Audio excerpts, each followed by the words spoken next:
Glory, Manchester United. Hello, guys. Welcome to another episode of this podcast. And in this episode, we'll be analyzing our last game with Brentford. Man, honestly, this is a total disaster. Starting this kind of games, losing these games in the beginning of the season, it does not speak well of the team. It does not even give us an assurance of an average season at least. Seems we are getting worse and worse and more. So now we lost the game to Brentford 4-0. Who would have thought that? Jeez, it was terrible because the all 4 goals were scored in the first half. I don't know. How will you start a game with a low drive? How will you start a match with no motivation, no drive, no strength? Like, why are you starting lazy? I don't understand this team. Honestly, this team is frustrating and there's no hope for a better future, honestly. We just have to be, maybe just sit back and hope that things get better, because players themselves are not trying to make things get better. They're not putting the energy needed for things to be better. You don't win a game playing lazy as fuck. This is 2021. This is not, maybe in the old times, maybe they play weak.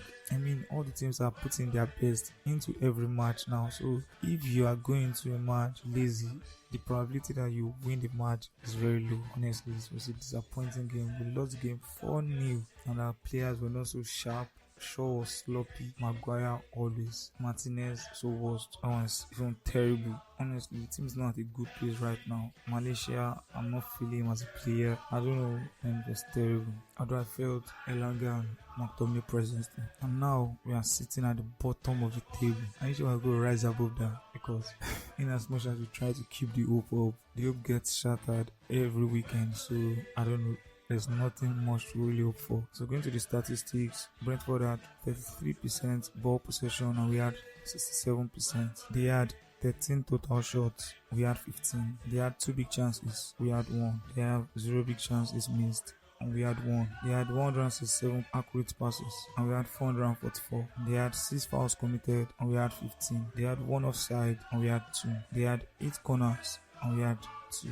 3 shots. They had 13 total shots and we had 15. They had 3 shots off target and we had 7. They had 7 on target and we had 4. Imagine us playing the ball wide. You're playing the ball wide into the air and you're expecting a goal. That's not possible. We had 3 block shots and they had 4. None of the shots hit the woodwork. We both had 7 shots inside the box. They had 6 shots outside the box and we had 8. 3 passes. They had 255 total passes and we had 525. They had 167 accurate passes and we had 444. They had 57 passes in their own half and we had 133 in ours. They had 110 passes in our half and we had 311 in theirs. They had 20 accurate long balls and we had 17. They had 2 accurate crosses and we had 5. They had 16 throws and we had 23. To the defense, they had 4 tackles won and we had 7. They had 8 interceptions and we had 12. They had 4 blocks and we had 3. They had 13 clearances and we had 22. They had 4 keeper saves and we had 3. And the duels, they had 38 duels won. We had 42. We both had 28 ground duels won. They had 10 aerial duels won and we had 14. They had 8 successful dribbles and we had 10. We had 4 yellow cards, they had none, and there was no red card. Honestly, in my opinion, we played better in the sense that we possessed the game. But they played better in the sense that they knew what they wanted to do. They executed their plans perfectly, if not perfectly, but at least they caught us sleeping. We should not be so, honestly. To the player statistics, player of the match was Matthias Jensen. And in the top 10 player ratings of the game, we only had McTominay, who happened to be the 9th out of the 10th. That was terrible. The total shots, Cristiano Ronaldo had the highest, he had 6, followed by Bruno Fernandes, who had 3, then Rashford had 2, and Eriksen had 1. And in the top 10 total shots of the game, we had 4 players. So the pass success, Eriksen was the highest, he had 61, Dallas had 46, Maguire also had 46, Bruno Fernandes had 44, Luke Shaw had 31, Fred 30, Martinez 29, Ronaldo 26, and McTominay 26. And the top 10 pass success rating of the game, we had 10 players. Like, we dominated the passing, but honestly, we never knew what we wanted to do. Because if we knew what we wanted to do, it won't end like that. Honestly, our total shot missed shows our precision was wrong at the end of the day. So that was terrible for once. To the successful dribbles, Rashford was the highest, he had 5. McTominay had 2, Elanga had 2, Dalot had 2. In the top 10 successful dribbles of the game, we had 4 players, and the tackles won. Fred had 1, Bruno Fernandes had 1, Rashford had 1, McTominay had 1, Sancho 1, and Martinez 1. And in the top 10 tackles won rating of the game, we had 6 players. A very bad game after 10. Sitting at the bottom of the table. Hope you remember that. Now let's go to the blog post to see what the bloggers have to say about our team. Now this is a crazy one, cause that's where our mind is right now as a United fan. It says Manchester United supporters trust issue withering attack after Brentford humiliation. Let's dive in. Manchester United supporters trust have released a damning statement following the 4-0 defeat to Brentford on Saturday. Erik ten Hag's side put in such a dismal performance against the Bees that the supporters have made a rare comment on an individual fixture. What we have witnessed tonight is an embarrassment, no, a humiliation for Manchester United fans, the statement read. However, despite the players and managers' embarrassing performance, the blame of the result lies on the owners of the club, according to the supporters' trust. Indeed, Manchester United's fall from grace has coincided with the arrival of the Glazer family 17 years ago. Honestly, while the Americans are sound businessmen, their ability to run a football club has been shown to be incredibly poor, and the club now finds itself in such a state that the supporters are calling for the owners to sell the club in order to prevent future decline. We don't normally comment on matches, but extraordinary times call for a different approach. What we have witnessed tonight is an embarrassment, no, a humiliation for Manchester United fans, and yet in many ways it was not a surprise. It feels like the culmination of a long-term direction of travel. Honestly, it wasn't a surprise. As we were scoring the goals, I was just smiling like, this is how terrible we are at the moment. We must hold the owners of the club primarily responsible for this new low in our decade of decline. Alex papered over the cracks, but since 2013, consequences of our owners have been plain to see. On behalf of Manchester United fans everywhere, we demand urgent and radical change. Yes, and we as fans, all of us, need to stick together. Fans unity with one voice aimed at the owners and the club is needed more than ever right now. Finally, as the fans in the ground today show, we will always support the shirt, support the team and defend the club. Our flag is deepest red and we will never die. Yes, honestly, we need to raise a petition against these guys. Because just get him out of the club and have a football-minded owner at least. Don't be concerned about the team winning games, not someone that won't even come to games.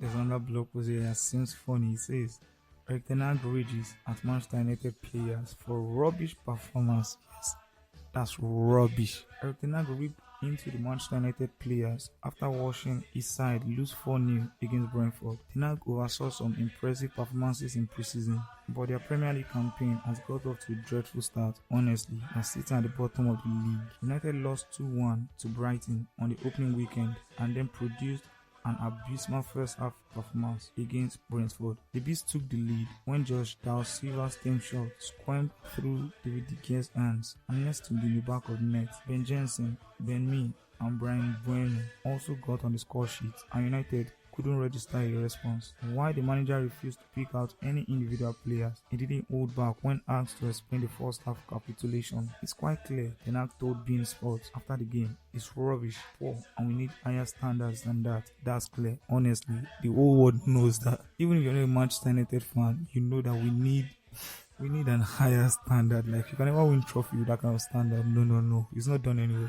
According to the Times, the United squad were due to have a day off today after playing against Brentford, but Ten Hag was so furious with their performances against Brentford that he told them to report to Carrington on Sunday morning for an extra training section. Honestly, I think this is beyond training section. This is about mentality. They can play well, they have the ability, but they are not ready. If you're not ready in your mind, you cannot be ready physically. He reportedly made his players run 13.8 kilometers during the exercise as Brentford ran 13.8 km more than United at the G-Tech Community Stadium on Saturday afternoon. The 52-year-old will now be looking to start his squad with some new signings before the transfer window shuts at the start of September. We need new players and quality players, Ten Hag said after the game.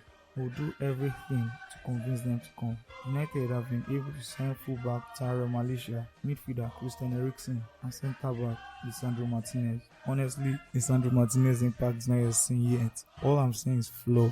all I'm saying is flop, but they have struggled to land other targets. According to the Daily Mirror, Ten Hag and his advisors are furious with how he has been let down in the transfer market. He made Barcelona's Frankie de Jong his top transfer target, but they are here to agree personal terms with the midfielder, and Chelsea are reportedly looking to hijack the deal. United have also been linked with Adrian Rabiot, Cody Gakpo, Sasa Kalajic, and Sergej Milinkovic-Savic in recent weeks. Honestly, I don't think the training changed the thing. We need new signing first of all to get new mentality in the team. If you are unmotivated players, yeah, you'll be motivated also. But right now, I think the team is just a party team. We just want to get their money and play bullshit. As I said, it's rubbish. Honestly, this blog post seems like I shouldn't end there. Like I should continue reading. Let's take another blog post. I think this will be the last. It says, Manchester United optimistic of late deal for attacker after £50 million bid rejected. Okay, let's dive in. It says, Manchester United have not given up hope of a late deal for Brazil winger Anthony. Report Go Brazil. The report states United had an earlier offer of €60 million. That's £50 million turned down. Really? United have not given up and believe Ajax will relent on their €18 million asking price, that's £7 million, and come to an agreement before the transfer deadline. Go Brazil report, Manchester United believes that in the final stretch of the window, Ajax can accept a lower value than expected to sell the Brazilian. Yeah, I think so.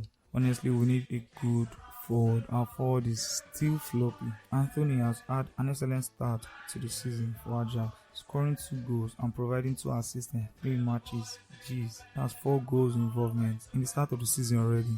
Then, the winger is an exciting talent with game-changing trickery reminiscent of a young Ronaldo, and it would add flair and pace to United's forward options. The team's only strike in the first 2 matches came through an own goal, and additions clearly need to be made to the attack. Whether Ronaldo stays or goes is a situation which needs resolving, with Spanish journalist Guillem Balaguer linking him to Atletico Madrid again yesterday. Even if Antonio signed, United would have to sign a goal scorer, and it's difficult to acquire a good one at this late stage of the transfer window. Spanish outlet Cope has linked the club with a deal for Espanyol striker Raul de Tomás, who scored 17 goals last season. But that's thoughtful also, but at least, honestly, we need to get a goal provider like Anthony, because he can make the dribbles, he can make the runs, and we need people like that in our team. Bruno Fernandes is not so good like that. Honestly, he plays a lot of try and error football. I don't really feel, but we'll see as it goes. And honestly, I want us to have a good run this season, but man, the hopes is shallow this moment, very very shallow. But that's the end of this blog post, and in our next game we'll be facing man, this needs deep breath, because honestly with our first 2 games I'm not anticipating anything in this next game. I just hope we come out with a draw at least, just to have a point, because we have not had anything this season. And looking at where our team is right now, I don't see us defeating Liverpool. That's the fact. But I really hope we can do something against them. So we're facing Liverpool in our next game, and we hope it goes well for us. So see you guys in the next episode, and until then, remain red and forever remain red.